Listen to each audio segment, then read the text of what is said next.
How are you today? This is Thursday, and we're here with you tonight to talk about social and economic and environmental justice. The name of our show is Social, Economic, and Environmental Justice Now. So you could look at the word justice. What does it mean? Philosophically, justice can be equated with fairness. To walk a mile in the other person's shoes so you can see how they feel and then treat them like you would like to be treated. Much of the spiritual traditions talk about the golden rule, and even the non-spiritual traditions, non-religious traditions that are spiritual, talk about the golden rule, about treating our fellow human being like we would like to be treated. That's what justice is about. That's what a fair society, a just society is about. When we try to bring about equality of opportunity, equity, and fairness to people of all ethnicities, both genders, and all other kinds of differences, which pale in comparison to the fact that we are all human. We're all part of the human family. So social, economic, and environmental justice, and they really are related, aren't they? When we look at economic justice, the reduction of the gap between rich and poor so that we can provide opportunity for everyone to live in a large, vibrant middle class, at least most people would be in the middle class. That's economic justice, and certainly other aspects to it. But if you also look at environmental justice, the fact that the environment is so sacred, in fact, the natural environment is so sacred because we as human beings are part of it. We are not here put on this earth to exploit the natural environment, to rip it off, to destroy it and hurt it like we've been doing at times. We are here as part of the natural environment. And every spiritual tradition talks about it in those terms. From the time that Chief Seattle talked about the fact that every decision that we make in our lives, including political and economic decisions, must be made with view toward the benefit of the next 7 generations. That speaks volumes about the environmental consciousness of the native people in America, as epitomized by Chief Seattle. So we have to look at environmental justice as a very important issue as well, because today in the modern world, we find that environmental justice also includes the disparity in terms of the pollution, air pollution, water pollution, other kinds of problems that are suffered by people who are on the lower end of the socioeconomic ladder compared to those in the upper end of it. For example, asthma rates are far higher in low-income neighborhoods that are closer to freeways and ports, as we are in Long Beach. Parts of Long Beach, West Long Beach, for example, is an area that has heavy environmental pollution in terms of air pollution from the smog coming out of diesel trucks. We have not shifted to electric trucks entirely. There was a move toward making the port more clean. That still hasn't been done. I mean, we reduced some of the emissions, but now we find that many of the emission standards that we had set for healthy breathing a few years ago are really outdated. We need to reduce emissions even more, and we haven't caught up to that yet with our public policies. The ships that come into our port with lots and lots of pollution, when you have the dirtiest fuel being burned by these international ships that ship freight all over the world. They ship food, they ship cars all over the world, electronics. These ships are using bunker fuel, the worst, lowest form of diesel fuel that pollutes. If they come into a port and sit there and idle for several days before they drop off their load of goods, that can have a major impact on our lungs. There was an attempt in Long Beach to try to have what's called cold ironing, have the ships stop, and while they're waiting to unload their goods, they would plug into electric outlets and shut off their engines. And that has to be implemented fully. It needs to be really looked at how these things affect the children's lives, our lungs. The lungs of children in Long Beach and Riverside counties. It's been proven by the USC Children's Health Survey that the lungs of young children, the ones who turn 18 years old, by the time they turn 18, there's a reduced lung capacity because of the air pollution. Asthma rates are several times as high in places close to freeways and freeway entrances, places really sort of like, especially in Long Beach and Riverside, for example. So we need to really work on these things for environmental justice and fairness. Why is it that the upper income people's children could live in places that have much cleaner air quite often? Or they can take vacations and get away from the dirty air if they're in areas that are also somewhat polluted. And low-income people have a very difficult time getting away on vacations on those trips away to the clean air parts of our country. And they also have to live among the dirtiest air-polluting parts of the city. And we have problems in that part of Long Beach, but also other cities have the same problem, very similar throughout the United States. So we'll be talking about these issues very carefully as we go along in these series of productions or shows with programs that we have coming up 4 times a week from Monday through Thursday from 7 o'clock in the morning, in the afternoon, 7 o'clock in the evening to 7:30 in the evening is the show, the time that the program will be on. And from 7:15 to 7:30, as we will do even tonight, we're going to have calls from the audience. So you folks get ready to pick up that phone and make a phone call to the area code 562-438-0505. The call-in number is on the screen, 562-438-0505, so you can share with us your thoughts about these ideas and what needs to be done to make our society more fair and just and more sustainable and livable.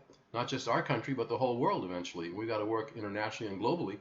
For example, the issue of climate disruption, as I call it. Climate, not just climate change, that sounds too mild. Climate disruption, which has been caused by global warming, which has been caused by the effects of greenhouse gases and carbon emissions that the modern Western industrialized world and the industrializing world have been producing in tons. And that's really caused the entrapment of greenhouse gases and caused temperatures to rise on the earth, the surface temperatures as well as the ocean temperatures, causing all kinds of problems, and not just problems, but devastation of our natural ecosystem. For example, the coral in the ocean has been devastated by the acidification of the waters, and that's due to carbon production in the atmosphere, which is absorbed in the oceans. We have the ice shelves in Antarctica that are melting right now at far faster rates than ever before. There was a report just yesterday about that in Antarctica, the ice shelves melting, and that's causing the oceans to rise there as well as across the globe. And even the ice in the North Pole, that area, has already melted, and it's causing the oceans to rise into warm near Antarctica, which causes more ice melting over there. And pretty soon you're going to have coastal areas of the world completely inundated with water. We have those problems today in Bangladesh. There's an island in the Pacific that has actually been, the water's rising so much people have to leave, can't live there anymore. So this is these are major problems, not to mention the storms that we've been going, severe storms recently, as you know, the hurricanes and tornadoes, and other kinds of severe drought, severe weather all over the world, from drought to storms to overly wet areas that are drought, people causing landslides and creating devastation with agriculture. All these things are going on today because of economic, social, and environmental injustice. It's time that we have environmental, social, and economic justice now. So we're going to work on those. We'll look at issues that are involving these issues. We'll look at facts involving these issues to see what we can do about addressing these concerns both politically and educationally throughout the United States and the world, so we can set our ship of state aright, set our country back on the path that it should be on, and help to set the world on the path that it should be on. Sustainable, socially just, environmentally just, and politically just path. Because don't forget, at the top of all of this is politics.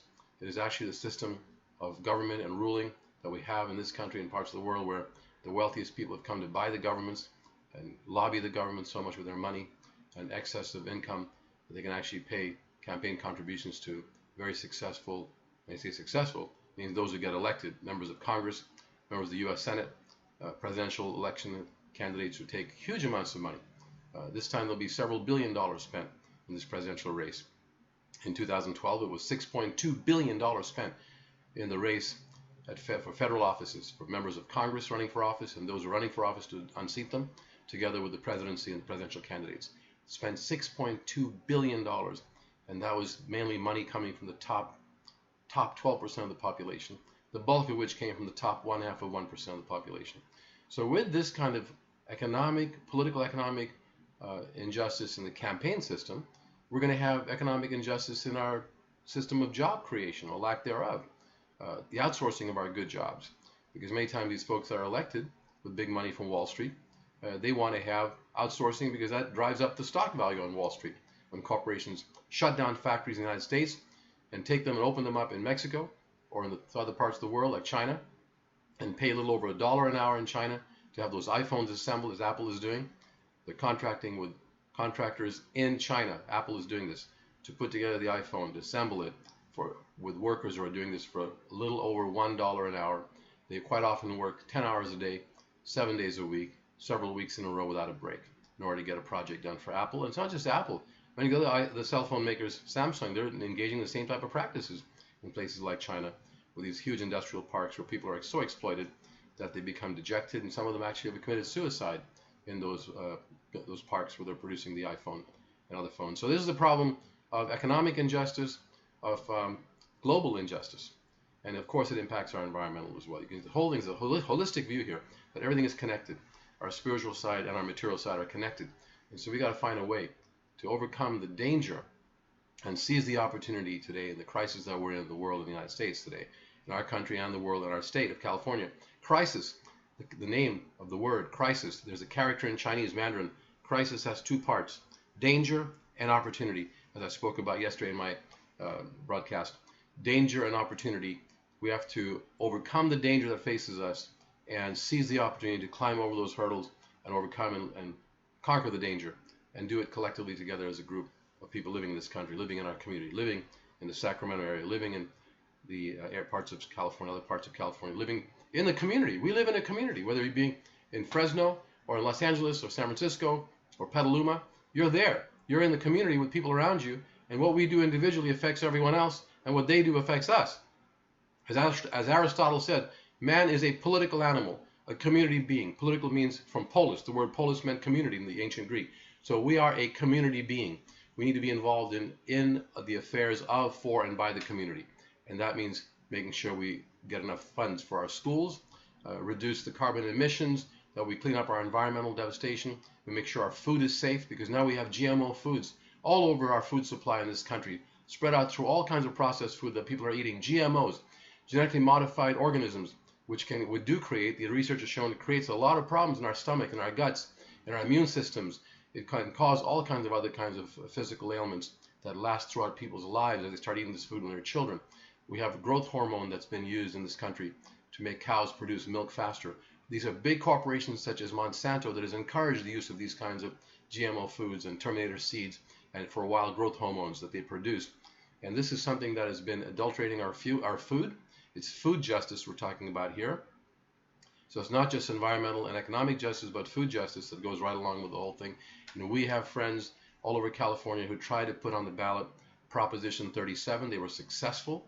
Prop 37 was an initiative that came to the ballot for voters to vote on back in 2012. That if we had passed it, it would have actually required the labeling of GMO foods. Just the labeling, not the banning of the foods, but the labeling of it, so the public can then decide whether or not GMO foods are good for us or well enough to eat or not, or if they cause problems based on the science. And we found consistently that the pure science that's done mainly in the interest of research and objective reasoning, that science has shown, whether the scientists are not paid by big corporations, they're paid by universities or by nonprofits, they do their own research. These scientists have said that GMO foods are very dangerous for our digestion, for our health, and for our immune systems and other things. So yet, we should let the people choose. Let the people look at Monsanto's propaganda about GMO foods and then decide whether they want to buy it. Why is it the FDA has approved now genetically modified salmon, the first animal that's been approved for food consumption in America, without you even knowing if that salmon will be labeled? It's not going to be labeled. We won't even know which salmon is GMO or not. And this GMO salmon is created by taking a particular gene out of a eel-like creature out under the ocean, an eel-like creature, taking out a gene from there, taking out a gene from another type of fish, and putting those genes together and splicing them, putting them and shooting them into through a gene gun or whatever other way they do it, into the salmon's DNA, changing the DNA of the salmon and making it grow twice as fast as it has grown before normally and naturally. Twice as fast-growing salmon as normally nature would allow for and require. You want to eat that kind of salmon? Why don't we at least have the right to label it so we can decide? So there are tremendous people around the country right now thinking about what we're going to do next about exposing GMO foods and labeling them. So we'd like to have phone calls coming in now from anyone who's listening. We'd like to take part in the discussion about social, economic, and environmental justice, which includes food justice. Thank you so much for your time. Let's go ahead and open up the phone lines, folks. Just go ahead and dial the number 562-438-0505. If that line is blocked, call the other number 562-234-3319. 562-234-3319. Let's open up the lines right now. If anyone's out there, please call in, and we can continue the discussion and give some more information about these issues or other issues that you'd like to talk about yourself. So I'm here just to hear your voice and to be your voice, to see about bringing about greater fairness and justice in our society. And we know that a big election is taking place in about 12 days for the presidency, for the U.S. House of Representatives, and for the U.S. Senate. These are momentous decisions we'll be making because the people that get elected to these offices have a tremendous amount of power over our lives and the laws that they make that could affect our, not could, but does affect our environment, our economy, and our food. Phone call coming in. Let me pick it up this phone here and see who's there. Good evening. You're with Peter Mathews. Who's calling, please? This is Tony Castro. Oh, Tony Castro, how are you? I'm doing great, like Tony the Tiger. Okay, Tony, what's on your mind? What would you like to talk about, sir? I want to talk about a couple of things today. Yes. And one of the things that I want to talk about was ethics. Ethics. And ethics and ethics in the election. And not only the election, but also with the current incumbents and politicians that we have in office right now. Okay. Yes. So you want to talk about ethics, not just in the election, but also ethical behavior on the part or lack thereof on the part of politicians that we have right now in office. Yes, indeed. Yeah. And Go for it, my friend. Go ahead, sir. One of the points I wanted to mention is that the ethics in not just the election and for the candidates, but right now with incumbents and the people in Congress and Senate, and with what's going on right now, I'm not happy with the policies right now with education. I'm not happy with the minimum wage. I'm not happy with the high cost of living. And, Okay. And it comes down to also these candidates and incumbents. Why they're making these policies that are unethical. For example, education used to be free in California, right? Okay, let's talk about that, Tony. Go right ahead. You said education used to be free. Are you talking about K through 12, sir, or further than that? Higher education. Higher education. Yeah. During the 60s, 70s, early 80s, there's a candidate right now, Lou Correa, he's running for Congress. He went to Fullerton University for free 40 years ago, and he told me this personally, and it's unethical that they took that opportunity away from me, and now I have to pay the high cost of tuition. And Wilson, everybody knows, you may have mentioned, and went to school for free, higher education. Okay, so Tony, do you mind if I stop you for 1 second and get you to continue? This is a great topic because it's so important right now. You're saying an actual politician. Is Lou Correa in office right now? He actually was for a while, right? Is he still in office? Yeah, he is. Yeah. He's the Orange County supervisor. Supervisor in Orange County. He went to university in Cal State Fullerton, you said, 40 years ago? 40 years ago. Yeah, about 40 years ago, and he paid no tuition, as I can verify, because I know for a fact under the Master Plan for Higher Education, Governor Pat Brown brought in, with the legislature, both parties voted for it, a tuition-free system, Tony, as you know, from not only from kindergarten all the way through university, but medical school, technical school, trade school, Cal States, UCs. When I started teaching in California, my students actually... The educational system was the envy of the world in California. Yes, it was. It was the envy of the world. Dismantle or disrupt, as you were saying about it's not climate change, it's climate disruption. Yes. Why would they want to disrupt, especially something that's running so efficient? And if it's the envy of the world, we had Nobel Prize winning talent out of UC Berkeley and scientific advancements out of Silicon Valley, and we're competitive in the economy. And not only did we have an educated workforce, but we also were competitive in the global economy, which we're not really today. And then it goes. I also want to talk about ethics with the candidates, and they're doing a lot of negative campaigning. I don't hear much about what they're going to say. I don't hear them saying much about really a policy as much as I hear about negative campaigning about the other candidate. When I want to hear positive things, and so also it seems like there's ethics. Both the candidates' ethics are at question right now. It seems like. And which candidate are you? Which you said both? Both whom? Name the names, please. Yeah, Trump. Really number one. I mean, I'm voting for Hillary. I'm voting for Hillary Clinton. Okay. But definitely, there's some issues there. But definitely number one, with no ethics, no morals, doesn't have the American values of family values, and especially Trump. He's the number one. Okay, so tell us. Let's be Tony. Excuse me 1 second. Tony, 1 second. You made some excellent points here. Let's be specific now. In what way does Donald Trump and his candidacy not have family values? Explain specific, please. Yeah, the way he treats and talks about women. Yes. He doesn't. I can't imagine that any woman would want to vote for him unless the woman maybe donated money to his campaign and is investing, because she's one of the top 1% of the income earners, but I mean, Right. I couldn't see anyone in my family or anybody that I know that would vote for him, because just the way that he speaks about women, I mean, he's just this has to be an embarrassment.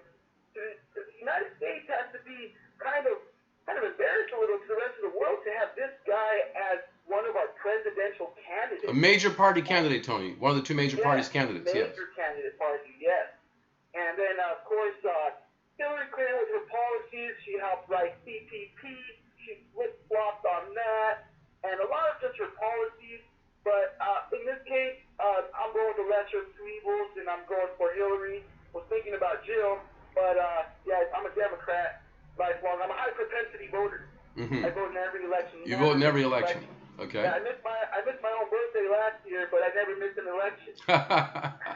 That's great. That's a good point. And the one thing I wanted to talk about Trump is that, now when I say this, it's not a good thing, but I see him as a protector leader.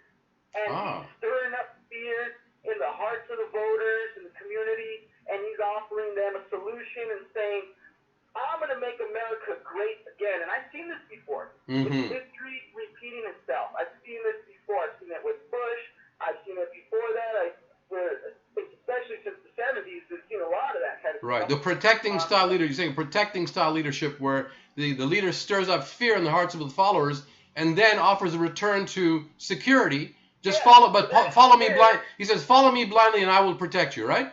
Yes, yes. This is a problem. This is a big problem here. Coming from a man that's naive about politics, I want to find out exactly what. I don't even think he has a political track record for that's a positive one at least. And but.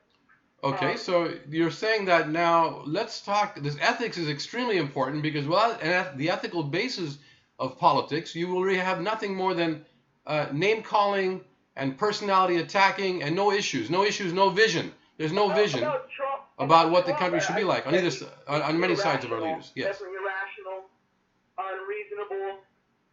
This guy just definitely. I don't know how he made it as far as he made it today. It's pretty remarkable. Hillary, it's very hard to imagine this would have happened. I'm voting for Hillary, but I'm ashamed that the Democrats.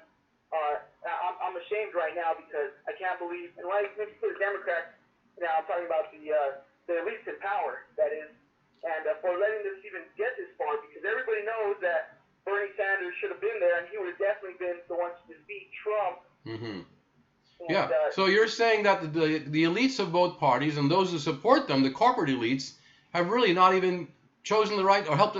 They've actually chosen the wrong people, or the people that were not the best candidates. We know that public opinion polls even acknowledge that. These are the two most unpopular candidates in the modern history of American elections, as you know. Yeah, I think the Republicans are going to wig out, and like the Whig Party.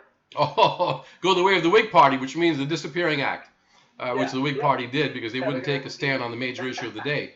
That's an interesting point. Let's see what happens after this election, because there's tremendous fractures in the Republican Party and splits coming up now with the Trump people and the Ryan people. And not only that, but let's go back to the dollar democracy, about the money that has controlled all of this process. That's the bottom line of this problem, isn't it? That's the foundation of this problem.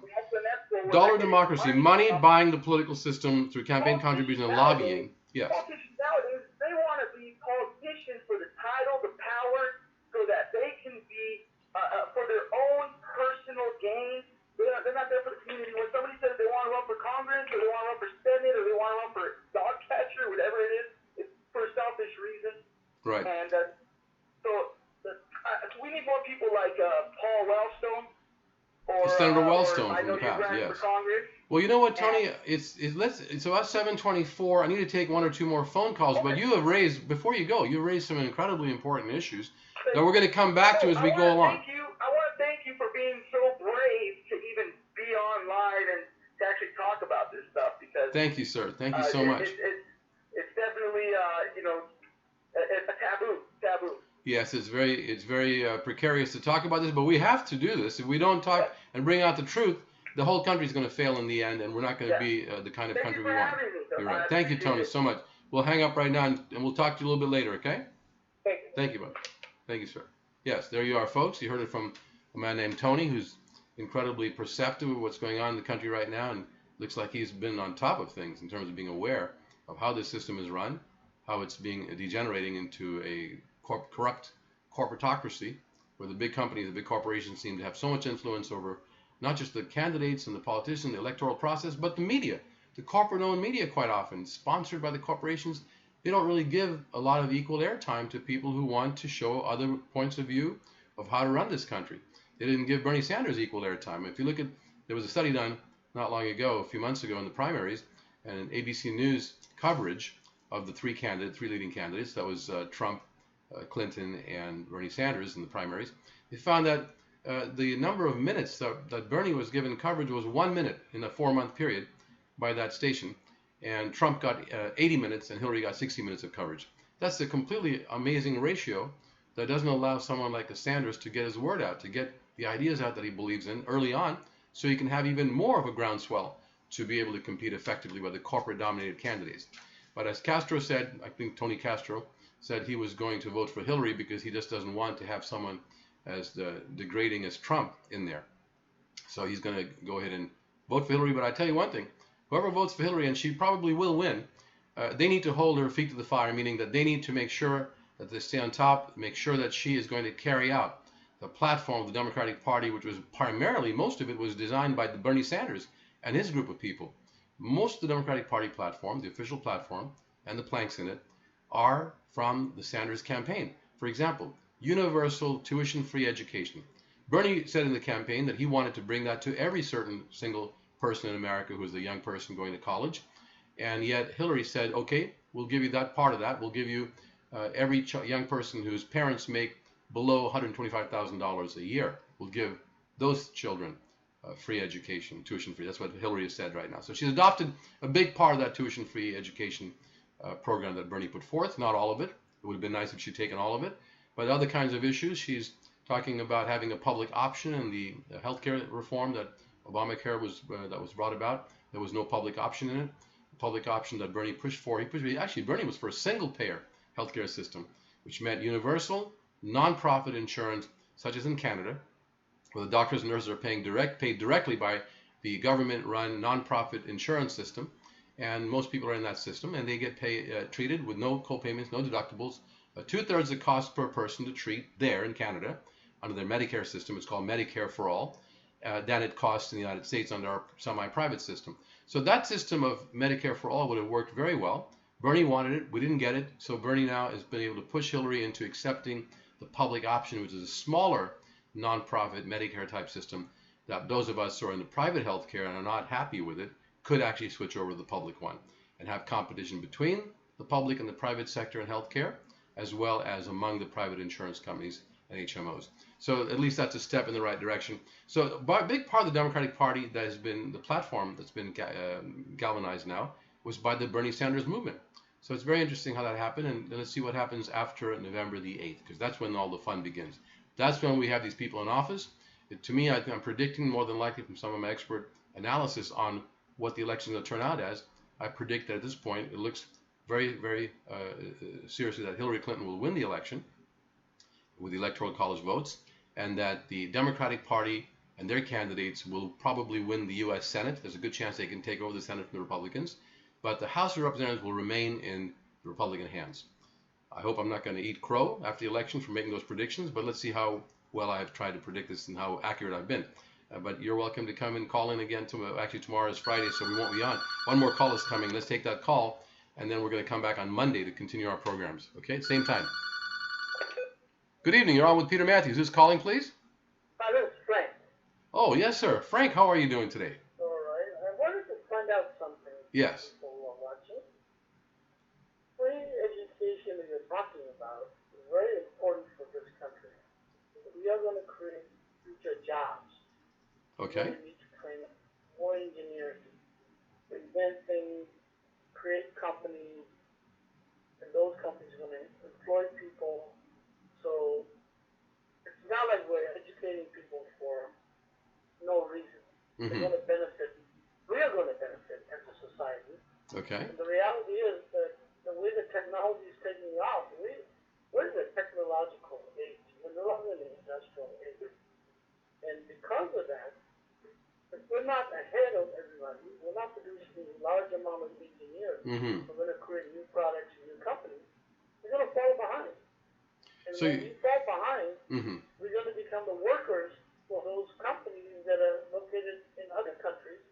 Wow. So we're going to be working for a minimum wage. Outstanding observation, Frank. You were saying that this tuition-free education that many of us would like to see implemented it's a necessity, because without that we won't have an educated workforce, and we'll become the unskilled workers for these big corporations that come and set up shop here and pay us next to nothing. We'll become like a third world country, right?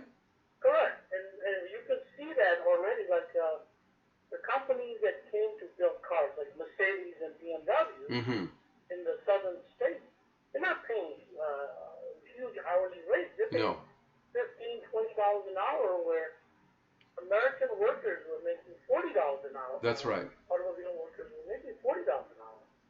Because when you come with a factory and you have people that don't have the engineering degrees, well, guess what? You're going to be working for, little of minimum wage. That's right. And so, for example, Toyota can bring their engineers from Japan to design the cars here and hire the American workers who are unskilled, non-engineer graduates, and then have them work in the supervising the robots or just the assembly line. So you're looking at a two-tiered workforce. The sad part is, Japanese engineers are not even going to come here. They're going to design everything. They design everything in Japan. They're going to send it here. Components here. Yeah. And we'll assemble. And this was the model that we were at one point. Right.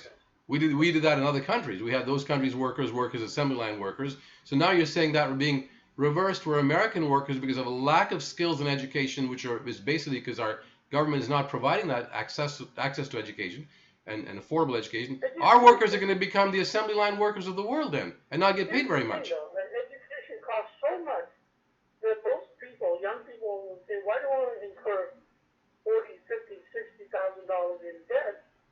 And what am I going to get out of it? That's true. Go to work from when I turn 18, and that's not the solution. It is so true, Frank, that many young people that are coming out of high school don't even consider going on to college because of the cost and the debt they're going to incur, and they say, I might as well just go to work with doing whatever I can. And that is not a path upward as in social mobility. By the way, the United States became the country in the Western industrialized world, out of all the Western industrialized countries, including much of Western Europe, we became now the country with some of the lowest social mobility upward.